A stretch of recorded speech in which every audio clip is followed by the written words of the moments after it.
हदीस हसन हुई, मुनकिर हुई, मतरूक हुई, गरीब हुई, मशहूर हुई, मुत्तफ़क़ अलैह, ये सारी चीज़ें इंशाअल्लाह उस पर गुफ्तगू करेंगे। फिर आखिरी हिस्सा जो है उसमें इंशाअल्लाह हम देखेंगे कि जो 250 हिजरी के बाद जो बिल्कुल ये कहिए कि तीसरी हिजरी जो है सदी, वो जो है तदवीन हदीस के उरूज का ज़माना, जिसमें बुखारी रहमतुल्लाह अलैह, इमाम मुस्लिम रहमतुल्लाह वगैरह आए, तो उस ज़माने में जो मसानीद, जो जवामे, उसी तरह जो अ अ, सुनन, इन सब की तरतीब हुई, तो हम जानने की कोशिश करेंगे कि इसमें फ़र्क क्या होता है मुस्नद में, सुनन में और जवामे में, इस तरह की कुतुब में इसका फ़र्क क्या होता है, और उनकी कुछ तारीख़ जानने की कोशिश करेंगे। तो मैं बगैर किसी यानी मज़ीद तमहीद के इंशाअल्लाह पहला जो हिस्सा है तदवीन हदीस का, उसको मैं शुरू करता हूँ। ये सिलसिला जो है इसमें तज़किरतन या इब्तिदाअन जो है मैं इस चीज़ को वाज़ेह करने की कोशिश करूँगा कि हदीस की अहमियत और उसकी ज़रूरत क्यों है, इसको हमें जानना ज़रूरी है। तो मेरे रफ़क़ाए मोहतरम, आप सबको मालूम है कि अल्लाह रब्बुल इज़्ज़त ने इस दीन हनीफ़ को नबी सल्लल्लाहु अलैहि वसल्लम को देकर भेजा, और जो शरीयत इस्लामिया है, वो आप पर वही के ज़रिए नाज़िल किया, और अपने हुक्म के ज़रिए आप सल्लल्लाहु अलैहि वसल्लम पर ये वाजिब कर दिया कि इसकी हिफ़ाज़त करें, और इस इल्म दीन को चुनांचे सहाबा और ताबईन और तबे ताबईन ने अपनी जो अल्लाह ने उनको सलाहियतें दी थी उसके मुताबिक उन्होंने इसकी हिफ़ाज़त की। लेकिन जब धीरे-धीरे इस्लाम फैला, मुख्तलिफ़ ममालिक में सहाबा फैल गए, और जब उनमें से अक्सर का इंतकाल हो गया, तो उलमा को ज़रूरत पड़ी कि इल्म हदीस की वो तदवीन करें। तो यहाँ से जो है इल्म हदीस की तदवीन की ज़रूरत महसूस हुई। अब आप देखें कि हदीस नबवी सल्लल्लाहु अलैहि वसल्लम की अहमियत और उसकी ज़रूरत, ये जो है दीन इस्लाम में क्या है, इसको जानना बहुत ज़रूरी है। हदीस नबवी जो है इस्लामी शरीयत का अगर कहा जाए तो दूसरा मस्दर है। कुरान हकीम जो कि अल्लाह रब्बुल इज़्ज़त का कलाम है, और अभी आपने उस पर दर्स भी सुना कि ये कभी नापैद और न मिटने वाला एक मौजज़ा है। उसी तरह हदीस नबवी भी नबी सल्लल्लाहु अलैहि वसल्लम की ज़बान से ही अल्लाह रब्बुल इज़्ज़त के ही अहकामात हैं। ये बहुत बुनियादी नुक्ता है जो हमें समझने की ज़रूरत है कि अहादीस भी, ये भी अल्लाह रब्बुल इज़्ज़त ही की जानिब से है। तो हदीस नबवी की अहमियत एक तरीके से ये भी है कि वो कुरान की तशरीह बयान करती हैं।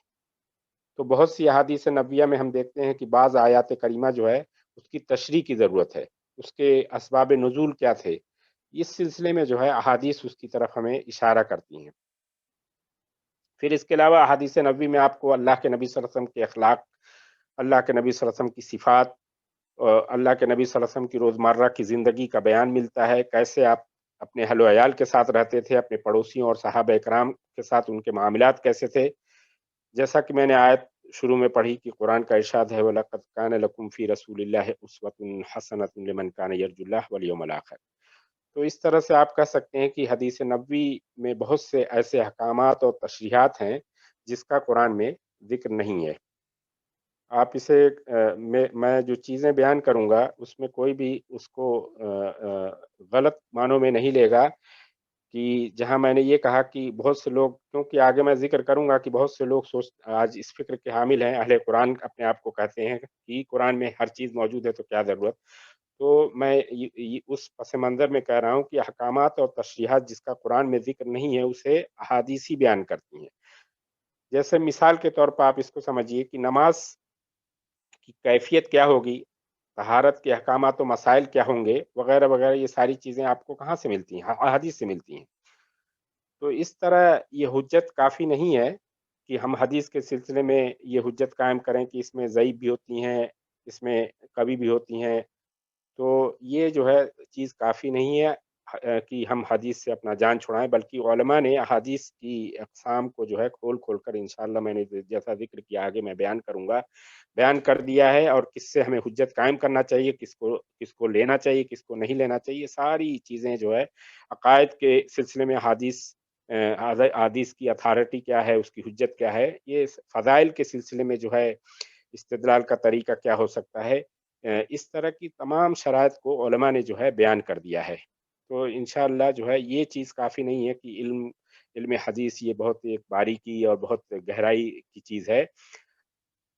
मैं इसको और फिर आपको लौटता हूँ, आपको ये वाज़ेह करता हूँ कि जैसे कुरान जो होता है हमेशा उसूल से गुफ्तगू करता है। उसूली चीज़ें कुरान बताता है और फिर उसकी तशरीह अल्लाह के नबी सल्लल्लाहु अलैहि वसल्लम पर छोड़ता है।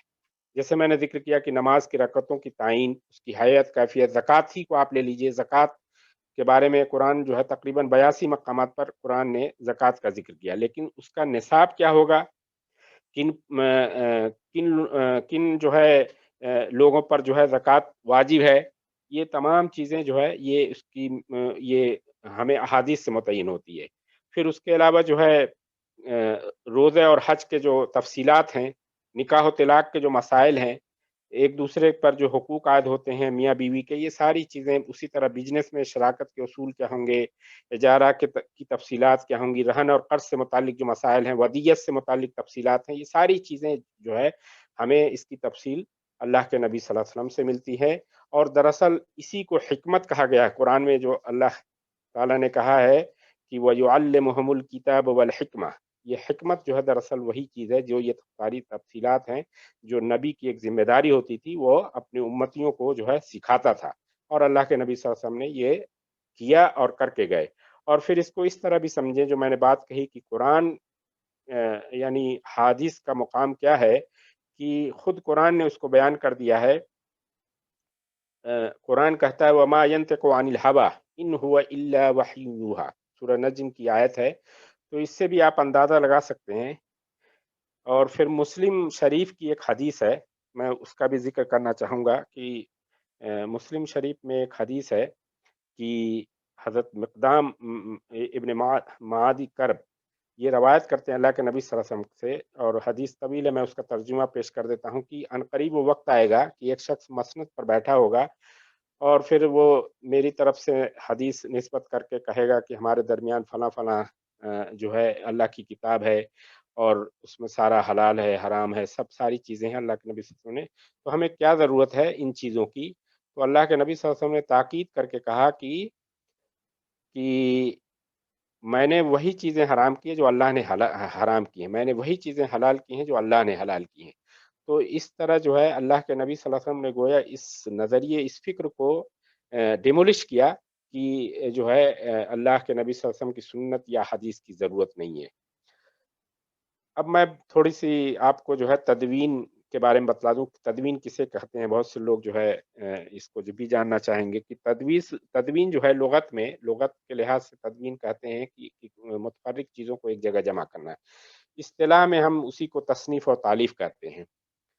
अब जो तदवीन हदीस जो है, इब्तिदाई अय्याम में जो आप देखेंगे, तो तदवीन जो था, आपको मालूम है कि इल्म का इतना ज़ोर जो है अरबों के यहाँ नहीं था। उनके यहाँ जहालत बहुत आम थी। खुद कुरान में आप पढ़ेंगे कि हुवल्लज़ी बअस फ़िल उम्मिय्यीन रसूलन मिनहुम यतलू अलैहिम आयातिही। खुद कुरान कह रहा है कि उम्मियों में हमने रसूल भेजे। और खुद हुज़ूर पाक सल्लल्लाहु अलैहि वसल्लम की एक हदीस है बुखारी की, अल्लाह के नबी सल्लल्लाहु अलैहि वसल्लम ने फरमाया इन्ना उम्मतुन उम्मियतन ला नक्तुबु वला नहसबु अश-शहर हकज़ा व हकज़ा अखरजहुल बुखारी व मुस्लिम। तो अल्लाह के नबी सल्लल्लाहु अलैहि वसल्लम ने इसमें क्या कहा कि हम लोग एक न पढ़ी हुई उम्मत हैं। हम लोग में लिखने पढ़ने का इतना रवाज नहीं है और न ही हम जो है महीनों का इस तरह जो है हिसाब रखते हैं। तो उस ज़माने में आप देखेंगे ज़्यादातर भरोसा जो था वो हिफ्ज़ पर था। लेकिन जब इस्लाम आया और इस्लाम धीरे-धीरे फैलने लगा, तो इसने किताबत के फ़न को भी जो है इनकरेज किया। खुद कुरान में आप पढ़ते होंगे कि जहाँ कर्ज़ से मुतल्लिक आयत है, या अय्युहल्लज़ीना आमनू इज़ा तदायनतुम बिदैनिन इला अजलिन मुसम्मन फक्तुबूह। तो गोया इस तरह कुरान ने इनकरेज किया लिखने और पढ़ने का। आप सीरत के हवाले से जानते हैं कि जब हमारे फ़ुतूहात होती थी जंगों में, तो जो कैदी पकड़ कर आते थे, तो एक वहाँ ये सिस्टम बनाया गया था कि जो आज़ादी के लिए फ़िदिया देना चाहें, उसमें ये भी एक ऑप्शन था कि वो 10 मुस्लिम बच्चों को लिखना और पढ़ना सिखाएँ। तो इस तरह गोया एक इस्लाम ने इनकरेज किया लिखने और पढ़ने को। तो उसके नतीजे में बहुत ही कलील मुद्दत में अक्सर सहाबा और उनकी बड़ी तादाद ने लिखना पढ़ना सीख लिया। इसमें मैं तफ़सील में नहीं जाऊँगा। हमारे खुलफ़ाए राशिदीन तमाम के तमाम जो है वो लिखना पढ़ना जानते थे। अब्दुल्ला बिन सईद बिन आस थे, साद बिन रबी खज़रजी थे, बशीर बिन साद, अब्बान बिन सादी वग़ैरह। ये तमाम वो सहाबा हैं जो अच्छी तरह किताबत जानते थे। تو اس طرح یہ جو ہے تدوین کے سلسلے میں نے تدوین کیا چیز ہوتی ہے اس کو میں نے آپ کے سامنے ذکر کیا. اب آپ کے سامنے اس چیز کو میں ذکر کروں کہ حدیث کسے کہتے ہیں. تو حدیث تو لغوی معنی کے حساب سے بات چیت کو کہتے ہیں. میں آپ سے بات کر رہا ہوں، یہ ایک حدیث ہے، ایک چیز ہے، لیکن اصطلاح میں جو حدیث ہے وہ نبی صلی اللہ علیہ وسلم کے اقوال اور افعال کو کہتے ہیں. ابن حجر عسقلانی رحمۃ اللہ علیہ نے جو بخاری کے شارح ہیں وہ فرماتے ہیں کہ حدیث سے مراد شرع میں ہر وہ چیز ہے جو نبی صلی اللہ علیہ وسلم سے منسوب ہو. اب حدیث کے بعد جو ہے حدیث کا متن ہوتا ہے. حدیث کے متن میں جو ہے اس کی علماء حدیث نے جو تعریف کی ہے وہ یہ ہے کہ متن حدیث نبی صلی اللہ علیہ وسلم کے اقوال اور ان کی تقاریر اور ان کے الفاظ کو متن کہتے ہیں. پھر آپ حدیث کے باب میں سند ایک بہت امپورٹنٹ چیز ہوتی ہے.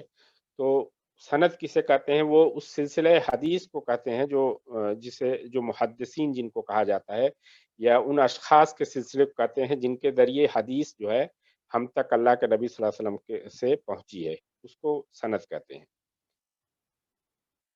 تو اس طرح جو ہے، اور سنت جو ہے بہت سی جگہوں پر آپ کو سنت ملے گا. جیسے میں نے حدیث وہ پڑھی تھی کہ میں تمہارے پیچھے دو چیزیں چھوڑے جا رہا ہوں، ایک قرآن اور ایک سنت و نبی ہے. تو سنت بھی دراصل علماء نے جو تعریف کی ہے وہ یہی ہے کہ اللہ کے نبی صلی اللہ علیہ وسلم کی سیرت کو کہتے ہیں. اور جب اس کو شرعی معنی میں لیں گے تو اللہ کے نبی صلی اللہ علیہ وسلم کے ذریعے جو بھی احکامات، جو بھی ان کے نواہی اور جو قول اور فعل کے ذریعے ہمیں دستیاب ہوتے ہیں، قرآن کی جو تفصیلات ہمیں ملتی ہیں، وہ سب جو ہے سنت کے مفہوم میں آئیں گی اور اس کو سنت کہیں گے.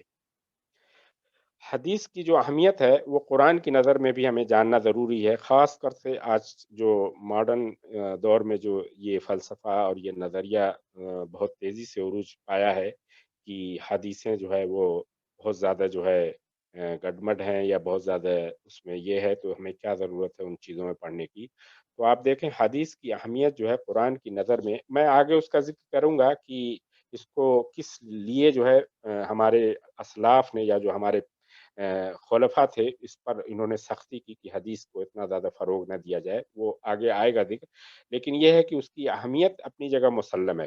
قرآن و حدیث جو قرآن کی نظر میں حدیث کی اہمیت ہے وہ آپ اس سے اندازہ لگا سکتے ہیں. جو اللہ کے نبی صلی اللہ علیہ وسلم کی خود حدیث میں نے پڑھی کہ میں تمہارے پیچھے دو چیزیں چھوڑ کے جا رہا ہوں اور تم ہرگز گمراہ نہیں رہو گے جب تک اسے پکڑے رہو گے. ایک اللہ کی کتاب ہے یعنی قرآن مجید، اور سنت و نبی ہے اور تمہارے نبی کی سنت ہے. قرآن جو ہے خود کہتا ہے کہ ما آتاکم الرسول فخذوا، جو اللہ کے نبی صلی اللہ علیہ وسلم دیں اسے تم لے لو. تو اس لحاظ سے آپ اندازہ لگا سکتے ہیں کہ قرآن خود جو ہے حدیث کی اہمیت کو متعین کر دیتا ہے کہ حدیث کی اہمیت کتنی ہے. پھر جب آپ غور کریں گے تو قرآن کے جو احکامات ہیں میں نے اوپر ذکر کیا، اور جو قوانین اسلامیہ ہیں ان سے متعلق آیات آپ کو بہت کم ملیں گی. تقریباً جو ہے 500 آیات سے زائد جو ہے احکامات کے سلسلے میں قرآن میں زیادہ تر گفتگو جو ہے وہ نظریے کے اوپر کی گئی ہے، یعنی توحید پر ہے، اللہ کے نبی صلی اللہ علیہ وسلم کے برحق ہونے پر، آخرت کے تصور پر. ان چیزوں پر آیات زیادہ ہیں. جو احکامات سے متعلق آیات ہیں وہ 500 سے زائد نہیں ہیں. جو اگر کہا جائے اس کو تقسیم کریں تو 6.5% جو قرآن کا حصہ ہے وہ صرف احکامات پر گفتگو کرتا ہے. تو اس طرح جو اگر ہم صرف اتنے پر اکتفا کریں گے اور سنت کی طرف رجوع نہیں کریں گے تو آپ خود بتائیں کہ یعنی یہ کیسے ممکن ہے کہ پوری شریعت اسلامیہ کو ہم جان سکیں یا ہمیں جو ہے پورا اس کا علم ہو سکے.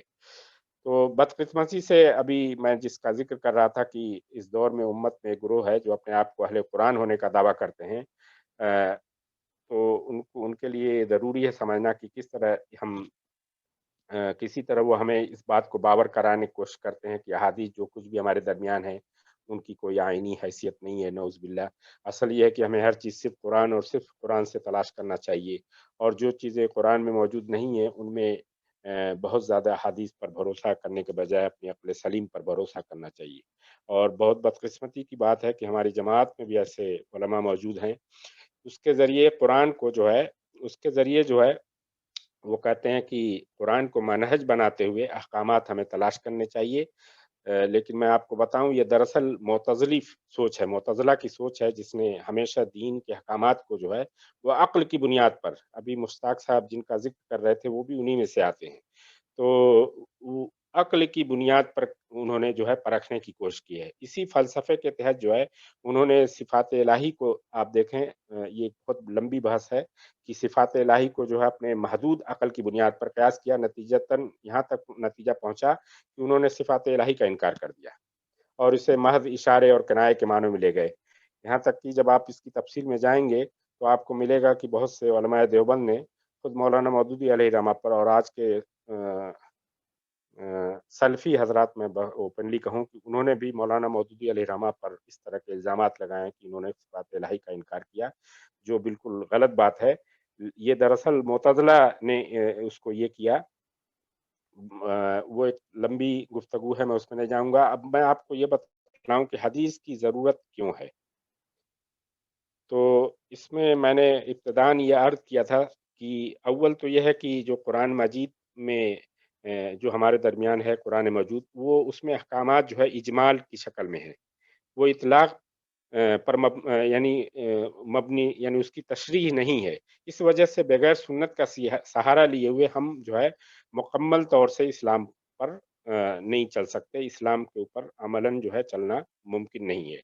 दूसरी चीज़ जो है अहकामात से मुतल्लिक जो आयात हैं, वो तमाम हालात में असल जो शरीयत का मुद्दा क्या है, वक़्त की ज़रूरत क्या है, एक मुस्लिम का इस सिलसिले में मौक़िफ़ क्या होना चाहिए, उसकी तरफ ख़ातिर-ख़्वाह आपको इशारा नहीं मिलेगा कुरान में। इसलिए ज़रूरत पड़ी कि सही अहादीस को हम हुज्जत के तौर पर इस्तेमाल करें। जो लोग बदकिस्मती से इसकी मुखालफत करते हैं, वो दरअसल कुरान की मुखालफत करते हैं, क्योंकि तमाम उम्मत का इस पर इत्तेफ़ाक है कि वमा आताकुमुर रसूल फ़ख़ुज़ूहु वमा नहाउ फ़ंतहू। तो ये आयतें हमें बतलाती हैं कि नबी सल्लल्लाहु अलैहि वसल्लम की इत्तिबा गोया अल्लाह की इत्तिबा है और मुसलमानों को तंबीह कर दी गई है कि नबी सल्लल्लाहु अलैहि वसल्लम जिस चीज़ का हुक्म दें उसके सामने सर तस्लीम ख़म कर दो और जो उनके अवामिर और नवाही हैं, उनकी नाफ़रमानी करने की हरगिज़ कोशिश ना करो। तो इस तरह जो है हदीस की ज़रूरत, फिर अल्लाह के नबी सल्लल्लाहु अलैहि वसल्लम के जो इरशादात हैं, उनसे भी हमें मालूम होता है कि हदीस की बाज़ाब्ता जो है, अल्लाह के नबी सल्लल्लाहु अलैहि वसल्लम ने भी उसकी अहमियत को और उसकी हुज्जत को जो है मुतय्यन कर दिया है। आपको ऐसी अहादीस बेशुमार जो है हदीस के ज़ख़ीरे में मिलेंगी, जो इस बात पर दलालत करती हैं कि हदीस की कितनी अहमियत है, किस तरह जो है उसकी हिफ़ाज़त करनी चाहिए, उसके लिखने का एहतमाम करना चाहिए, उसकी तबलीग करना चाहिए और दूसरों तक पहुँचाने की कोशिश करना चाहिए। आप हज्जतुल विदा को याद करें, हज्जतुल विदा में अल्लाह के नबी सल्लल्लाहु अलैहि वसल्लम ने क्या कहा था? या माशरन नास कुल्लु हलालिन दल्लतुकुम अलैहि औ हरामुन नहैतुकुम अन इन्नी लम अर्जा अन ज़ालिका व लम उबद्दिल। ऐ लोगो, हर हलाल उसकी मैंने तुम्हें निशानदेही कर दी है, हर हराम मैंने इससे तुम्हें रोक दिया है, तो मैं न तो इससे रुजू की क़ुव्वत रखता हूँ और न ही इसे बदल सकता हूँ। और ताकीदन फिर अल्लाह के नबी सल्लल्लाहु अलैहि वसल्लम ने आखिरी जो जुमला कहा था, फलयुबल्लिग़ शाहिद अल गायब, तो मेरी बातों को जो आज यहाँ हाज़िर हैं वो गायब तक पहुँचा दें। तो ये सारी ताकीदें जो है दलालत करती हैं कि बाकायदा जो है सुन्नत की एक आईनी हैसियत है। अल्लाह के नबी सल्लल्लाहु अलैहि वसल्लम ने उसको मुतय्यन कर दिया है, खुद कुरान ने उसको मुतय्यन कर दिया है। इसलिए ऐसे अगर फितने उठते हैं तो हमारे सामने उसका जवाब होना चाहिए कि ये दीन इस्लाम की ज़रूरत है और हम सब की ज़िम्मेदारी है कि हम उसकी हिफ़ाज़त करें और दूसरों तक मुंतकिल करें। अब मैं थोड़ा-सा आपको इस पर भी फ़र्क कर लूँ, ये भी जानना ज़रूरी है कि कुरान और सुन्नत में असल में फ़र्क क्या है? तो मैं अगर इसको कहूँ तो कुरान और सुन्नत में बहुत ज़्यादा बुनियादी फ़र्क नहीं है। मेरे इस सेंटेंस का जो है आप गलत माने नहीं लीजिएगा। कुरान और सुन्नत में बहुत बुनियादी फ़र्क नहीं है, क्योंकि दोनों का अब आगे आप जो जो रिमार्क है वो देखें, क्योंकि दोनों का माख़ज़ जो है वो वही इलाही है और दोनों की शुआएँ नूर इलाही, नूर रब्बानी ही से मुनव्वर होती हैं। कुरान को सुन्नत पर लेकिन जो है जो फ़ज़ीलत हासिल है वो बेशुमार है। मैंने चंद चीज़ें नोट की हैं, आपको बता दूँ। कुरान जो हदीस से किस तरह मुमताज़ है, वो इस लिहाज से कि कुरान अपने एजाज़ व बलागत में एक चैलेंजिंग उसलूब में नाज़िल हुआ है। चुनांचे जो है सुन्नत की ये ख़ुसूसियत नहीं है। कुरान बाकायदा जो है ये नामुमकिन था कि इस मेयार का जो है कोई कलाम ले आए। खुद कुरान जो है कहता है, व इन कुंतुम फ़ी रैबिम मिम्मा नज़्ज़लनाहु अला अब्दिना फ़ातू बिसूरतिम मिन मिस्लिही, चैलेंज किया और फिर ये भी कहा कि अपने अपने अपने मददगारों को बुला लो, उनसे भी मदद ले लो और इस तरह का कोई कलाम लेकर आओ। फिर जो दूसरा फ़र्क जो है बुनियादी, वो कुरान जो है वो बिल्कुल क़तई है। इसमें उम्मत में किसी के दरमियान जो है तशकीक का ज़र्रा बराबर किसी ने गुंजाइश नहीं है, किसी ने जो है इस पर शक नहीं दायर किया है, सिवाय जो है शियाने अली और शियों ने। बाकी जो है कुरान जो है वो उम्मत के नज़दीक हर शक व शुबहे से जो है बालातर है। लेकिन सुन्नत जो है इसकी निस्बत नबी सल्लल्लाहु अलैहि वसल्लम के अक़वाल की तरफ से है, और वो कतई नहीं है, बल्कि जो सीनों में महफूज़ था और बाद में जो है लोगों ने उसे रक़म किया। तो आगे तफ़सील आएगी कि उसमें बहुत सी जो है रवाया बिल लफ्ज़ है, रवाया बिल माना है, ये सब में फ़र्क क्या होता है इंशाअल्लाह बाद में हम देखेंगे। उसके अलावा एक और चीज़ है कि कुरान जो है आम अहकामात व क़वानीन और कुल्ली उमूर से बहस करता है, जैसे मैंने आपको ऊपर ज़िक्र किया। लेकिन अहादीस जो है वो फ़ुरूइयात और जुज़इयात इस पर बहस करती हैं।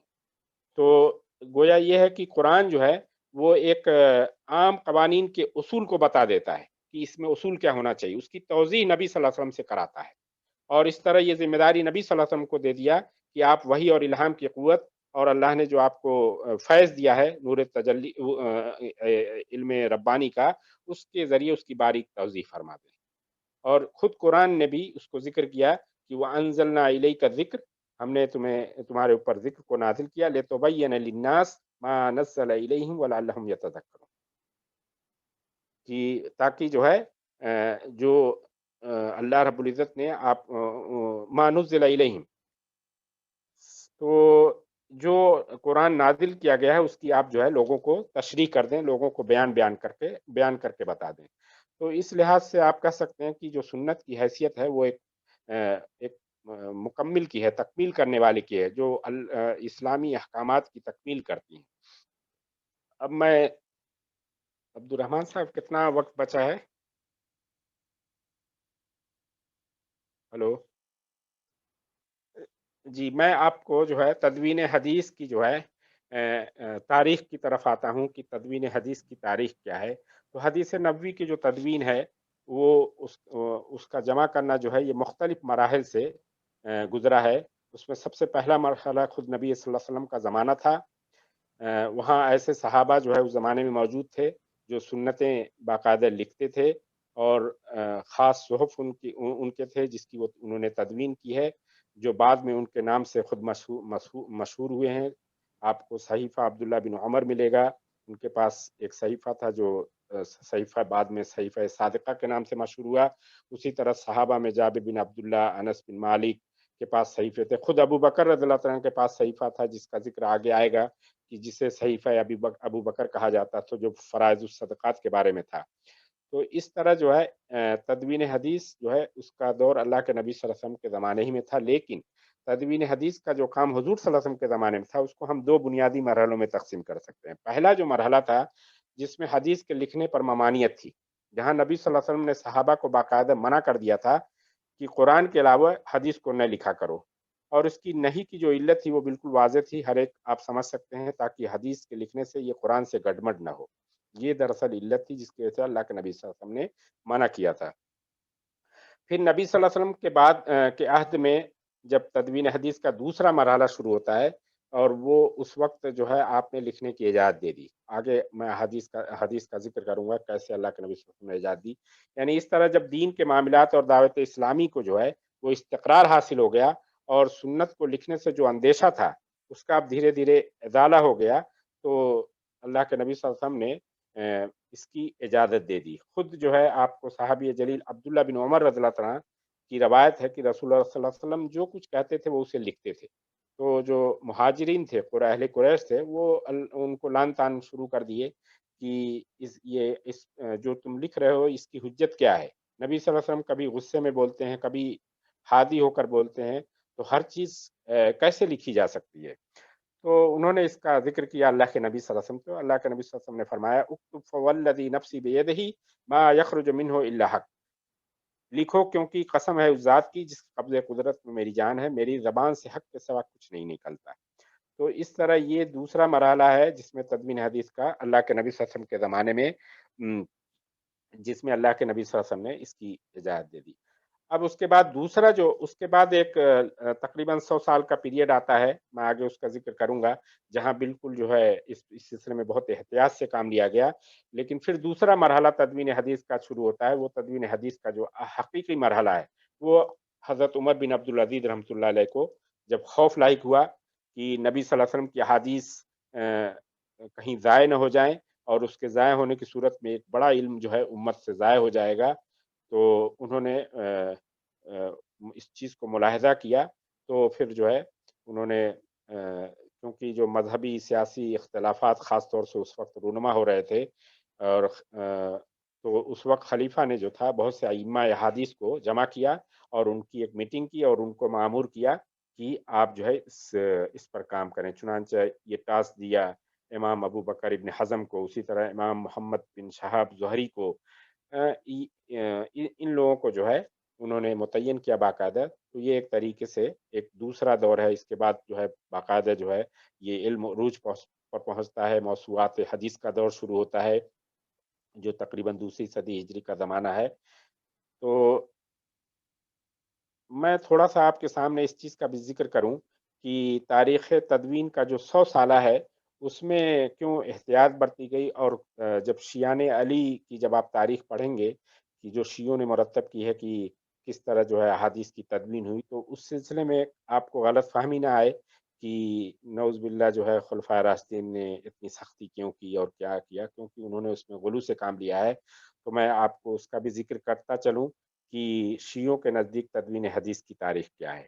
تو سب سے پہلے چیز تو وہ یہی کہتے ہیں کہ صحیح روایت سے جو چیز ثابت ہے کہ اللہ کے نبی صلی اللہ علیہ وسلم کے زمانے میں تدوین حدیث کی اجازت تھی، اور بہت سی احادیث جو ہے اس زمانے میں لکھی گئی. حدیث کی جو کتاب اس وقت تھی اس میں وہ ذکر کرتے ہیں، اور یہ بات بالکل مسلم ہے کہ عمرو بن العاص رضی اللہ تعالیٰ عنہ بلکہ اکثر صحابہ کو وہ کہتے ہیں کہ حدیثوں کی تدوین کرتے تھے اور لکھتے تھے. نبی صلی اللہ علیہ وسلم جو ہے بتاتے خود اسے دیکھا اللہ کے نبی صلی اللہ علیہ وسلم نے اور انکریج بھی کیا. اور لیکن وہ کہتے ہیں کہ بعد میں جب نبی صلی اللہ علیہ وسلم کا انتقال ہو گیا تو پھر صحابہ میں اس موضوع پر اختلاف ہوا.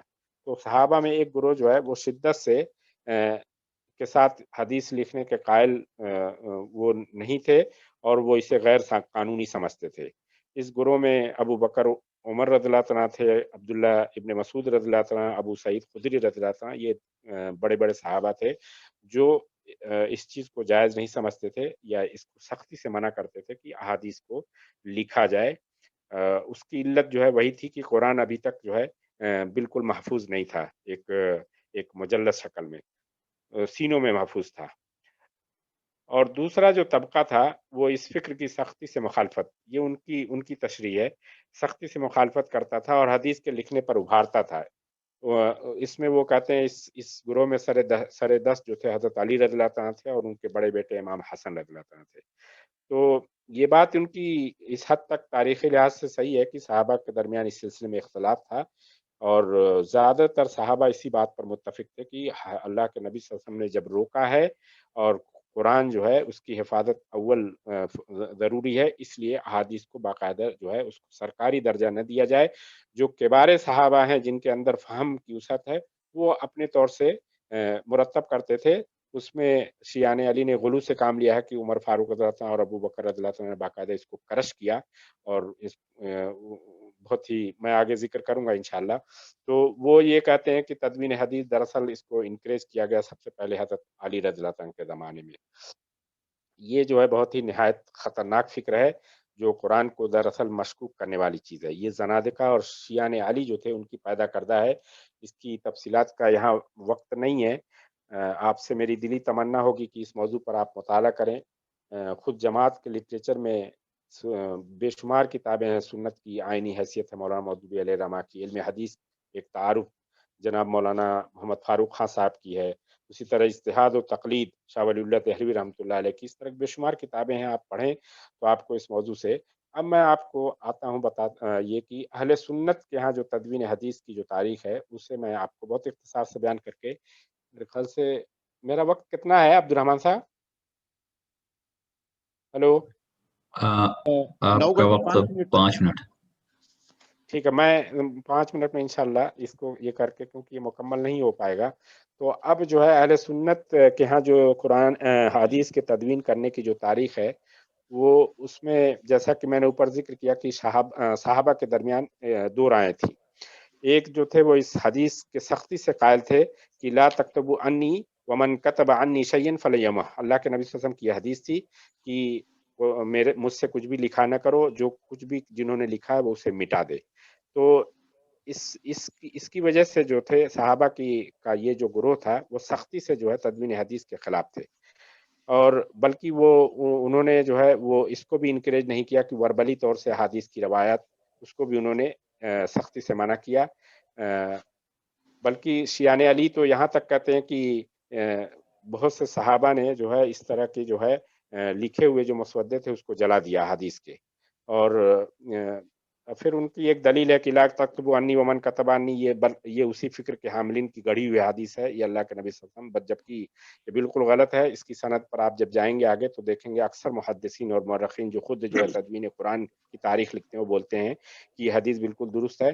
سیدنا ابو بکر صدیق رضی اللہ عنہ کے زمانے کا جب ہم مطالعہ کرتے ہیں، جو ان کا 2.5 سال کا دور تھا، تو اس میں ہم دیکھیں گے کہ انہوں نے باقاعدہ اس کا اہتمام کیا کہ اس کی طرف، کیونکہ قرآن ابھی محفوظ نہیں تھا، اس لیے انہوں نے باقاعدہ جیسے ہی خلافت سنبھالی انہوں نے ایک خطبہ دیا اور لوگوں کو جمع کیا، اور انہوں نے کہا کہ انکم تحدثون، میں اس کا ترجمہ کرتا ہوں کہ تم لوگ جو ہے رسول اللہ صلی اللہ علیہ وسلم کی حدیث بیان کرتے ہو اور اس میں کثرت سے اختلاف کرتے ہو، تمہارے بعد لوگ اس سے زیادہ اختلاف کریں گے، تو تم لوگ رسول اللہ صلی اللہ علیہ وسلم کی حدیث نہ بیان کیا کرو، جو کوئی رسول اللہ صلی اللہ علیہ وسلم کی حدیث کے متعلق سوالات کرے تو کہو ہمارے درمیان اللہ کی کتاب ہے، تو تم اس کے حلال کو حلال سمجھو اور اس کے حرام کو، کردہ چیزوں کو حرام قرار دو۔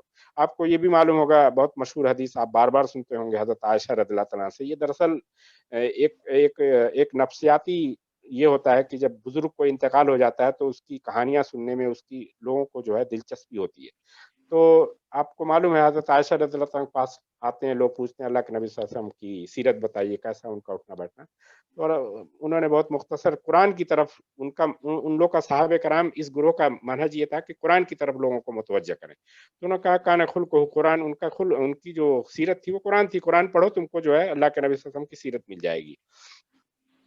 پھر آگے باقاعدہ جو ہے حضرت عائشہ رضی اللہ عنہ کی روایت ہے کہ کس طرح جو ہے حضرت ابوبکر رضی اللہ عنہ باقاعدہ جو ہے بالکل متفکر رہتے تھے کہ کہیں جو ہے امت جو ہے ان چیزوں میں پڑھ کر جو ہے قرآن سے جو ہے یہ نہ ہو جائے، تو اس لیے ان کے زمانے میں تھوڑی سی سلسلے میں سختی کی گئی، لیکن اس کا جو مقصد تھا وہ صرف یہی تھا کہ قرآن جو ہے لوگ اس طرف متوجہ ہوں اور قرآن جو ہے وہ ضائع نہ ہو۔ اسی لیے دیکھیں بہت یعنی وقت نہیں ہے ورنہ میں بتاتا کہ کس طرح جو ہے باقاعدہ جو ہے اگر ہم لوگوں کو اس کی طرف متوجہ کرتے تو کس طرح جو ہے غلط چیزیں آتی۔ آپ عثمان غنی رضی اللہ عنہ کی شہادت کا واقعہ پڑھیں، اس میں کس طرح کی حادثیں جو ہے آپ کو ملیں گی، جبکہ جو ہے خود خلافت و ملوکیت جب آپ پڑھیں گے تو جسٹ اس کے اپوزٹ آپ چیزیں پائیں گے اس میں آپ کو۔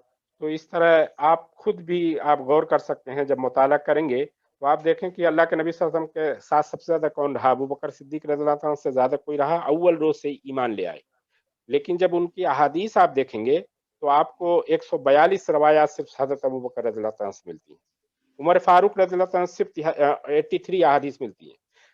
زیادہ تر حدیثیں کس سے ملتی ہیں؟ ابو ہریرہ رضی اللہ عنہ، ابو ہریرہ رضی اللہ عنہ سے تقریباً 5,500 حدیثیں آپ سے مروی ہیں، خود بخاری میں 800 حدیثیں مروی ہیں، اور وقت کتنا رہا ان کا اللہ کے نبی صلی اللہ علیہ وسلم کے ساتھ؟ صرف جو ہے تقریباً 2 سال 5 مہینہ، یمن سے آئے تھے 7 ہجری میں اور اس کے بعد ایمان لائے، اور لیکن یہ کہنا کافی نہیں ہے یہ دلیل کہ اللہ کے نبی صلی اللہ علیہ وسلم نے اسائن کیا تھا کہ ان لوگوں سے، بلکہ یہ تھا کہ کس طرح یعنی جو ایک ویژنری یہ تھی ابو بکر عمر رضی اللہ عنہ کی کہ کس طرح جو ہے اسلام کا جو مین سرچشمہ ہے وہ قرآن، وہ اس میں گڑبڑ ہو کر ضائع نہ ہونے پائے۔ پھر میرے خیال سے میں یہیں بند کر دیتا ہوں، وقت میں زیادہ نہیں لوں گا آپ۔ پھر عہد فاروقی کا دور آتا ہے، عہد فاروقی میں بھی تقریباً اسی سنت پر عمل کیا گیا ہے، پھر عثمان غنی رضی اللہ عنہ ہے، پھر امیہ عباسی پیریڈ میں امیر معاویہ رضی اللہ عنہ کا زمانہ ہے۔